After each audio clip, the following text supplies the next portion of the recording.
Premarital sex. Premarital sex in the Philippines. 32% of young Filipinos aged 15 to 24 engage in premarital sex.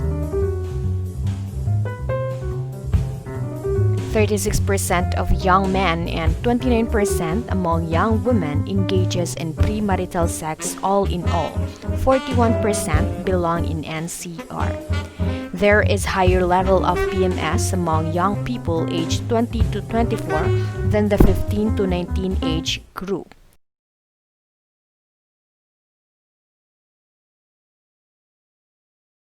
So for me, I will not agree for premarital sex because aside from it not being on the Bible or it is a mortal sin, it can also cause a lot of problems to teenagers who's doing this.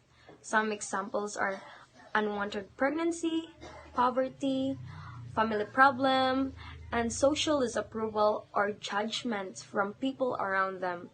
And not all teenagers can take all of those judgments. Some are sensitive. That's why it can lead to depression, and depression can lead to suicide.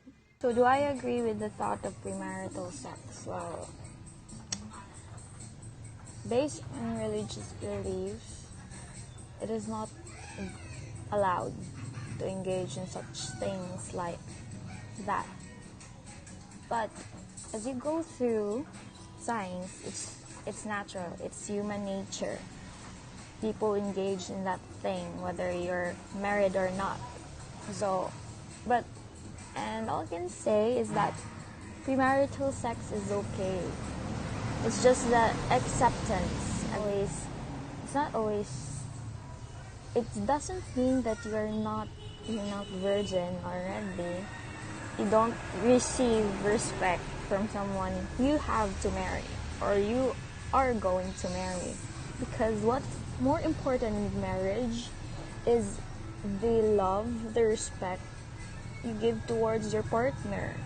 And if you don't accept her or him just because he's not a virgin or she's not a virgin, then you need some information towards yourself. You need some clarity. You need some what do you call this one? Realization that God did not forbid anyone to not engage in such things. He wouldn't create a baby out of that one if it's wrong. So basically, it's very okay. It's okay to engage sex before getting married. So the question is if I do agree with premarital sex or not. For me, I do not agree with that, kay it's a sin, dako kina siyang sala. Pero we have witnessed man siguro of today's generation o siguro maskin way back then kay uso naman ang they do that thing first before marriage. So for me magdepende ra jud siguro na sa tao. So cause we have differences niya, lahig experiences bitaw. So I just wanna say nga let's just respect na lang siguro each and every one kay lahi man jud ang isip ka tao. Pero for me, I do not agree with that too. So that's all. Thank you. Allow me to speak about this premarital sex. If I do agree or disagree about this issue. So in my opinion, premarital sex is not that bad and not so good. Actually, I have two reasons. One thing is that when you're in a relationship and when you do that thing or when you do that premarital sex, you can't be so sure that you will not get pregnant. So it is very difficult to take responsibility on having a baby, especially when you're still a teenager.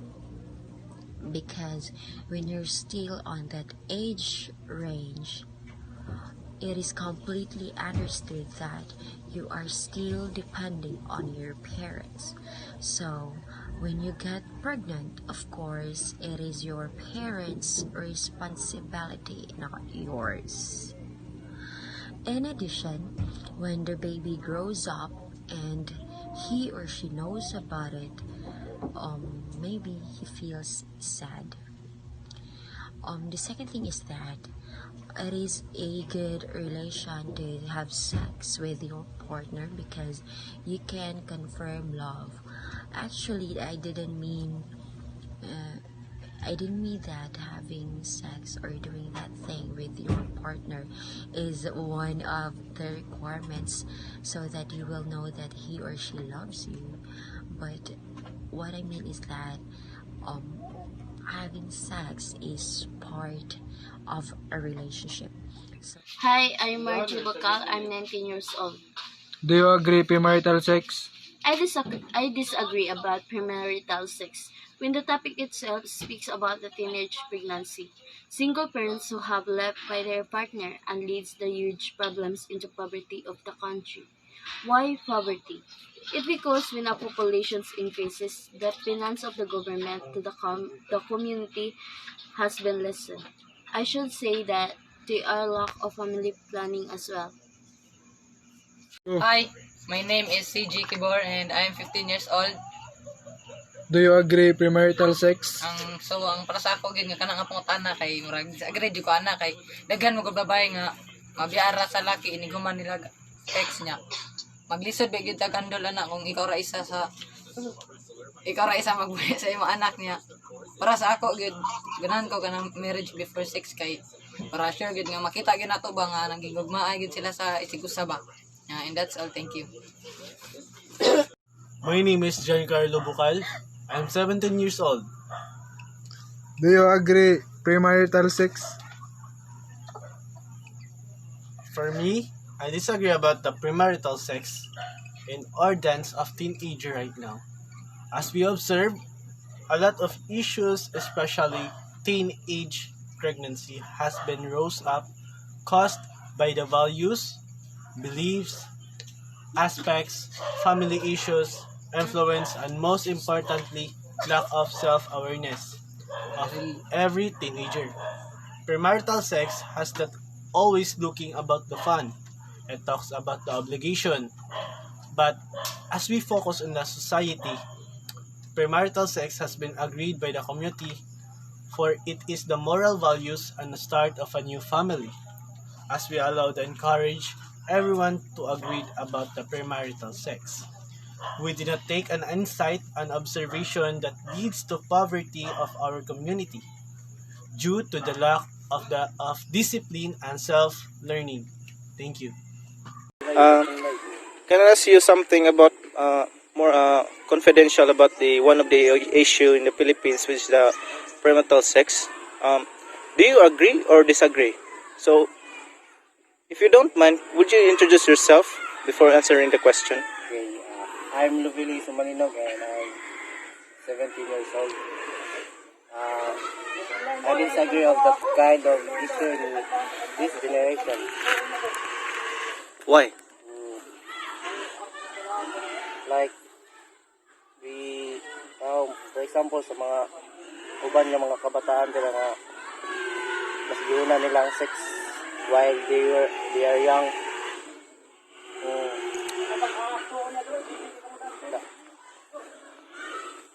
Tawag na lang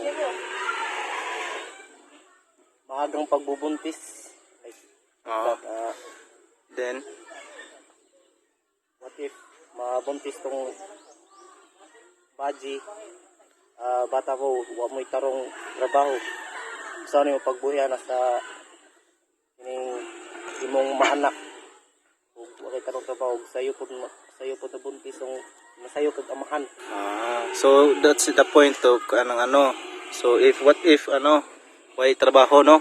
Oh, Kung hindi no, batigay kayong resulta po. matindi kayo kay. Sige, thank you. Bye-bye. Bye, lamat kay.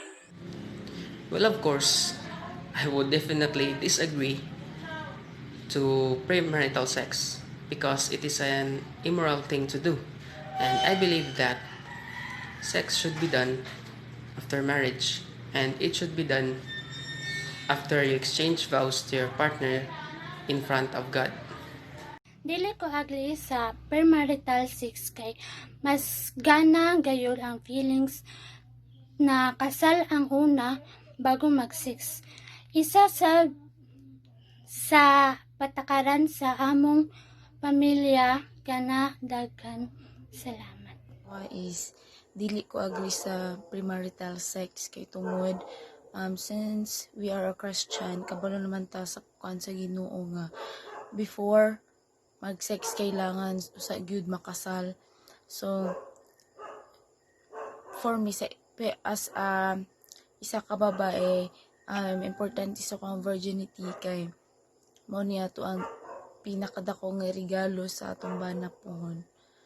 So maura to, so dapat dili jud na to basta-basta ihatag ang ato ang pagkababae.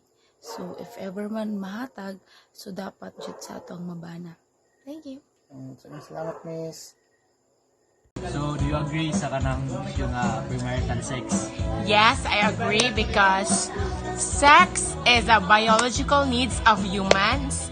Then, if you know what is the result of sex, then you go for it if gusto ka or of willing ka sa imong like kanang duty or sa imong responsibility. But if dili ka, so don't have sex. Naaraw mo na sa tao if gusto ka, pero each one of us is naa dyan na nato. Like gusto dyan na nato. Murag dili na nato ma-deny as a human nga wala dyan taana. Like wala taana nga gusto.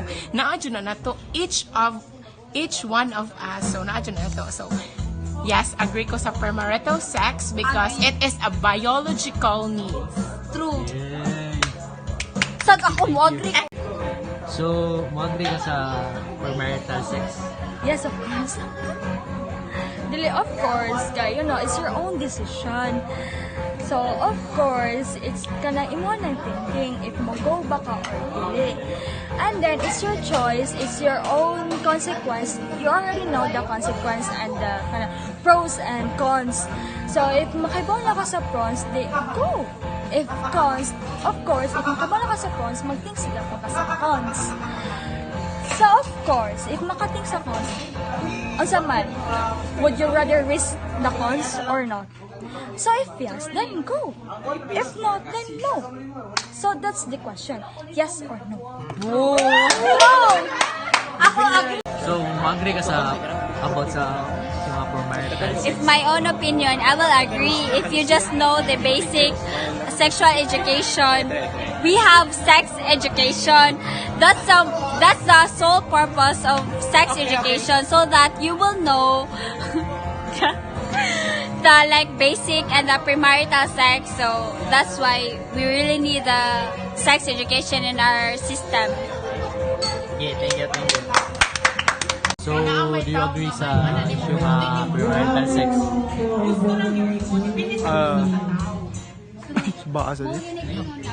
If according to Bible, yes or no.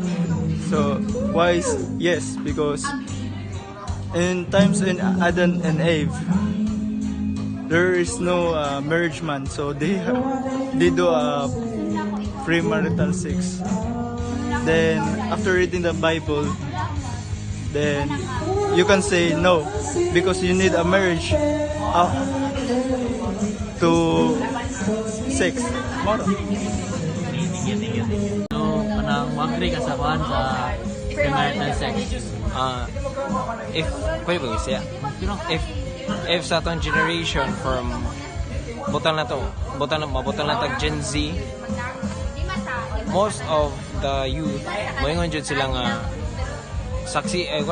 okay na sila for premarital sex because experience or enjoyment, or if karang based from experience from other people nga mo share sila nako, mo sila nga adjust sila to their sa size, sa matter, or sa income if unsay gikanan sa pamilya. If based lang Chinese o based jud sila sa income, negosyo or unsa. Pero naman jud uban tao nga moingon sila nga love jud nila whether the size matters or not, or religion or not. Butang na to, Muslim, pwede sila mag-marry for pila ka wives, maybe 4 or more, di ba? Pero as we Christians, most take jud ang principle nga if mo ni mong asawa, first and last. Pero naman jud Christians nga bisag from people I know, dila ko mo hisgot, maybe 4 or more nga naka-experience sila nga naka premarital sex sila. Pero Christians gyapon sila. It doesn't matter if unsa ka pagkatao. For me as a human, if unsa imong gusto, mo imong ganahan. Maybe me as experiences myself exposing to the people nga yes, maybe 2 or more people. Maybe it's a clue, maybe, pero na dili ka maka-explain sa other people nga premarital sex is okay or not. It depends on the judgment of other people. So mo na. Nice, goodbye. Pero bitaw. Thank you, bye.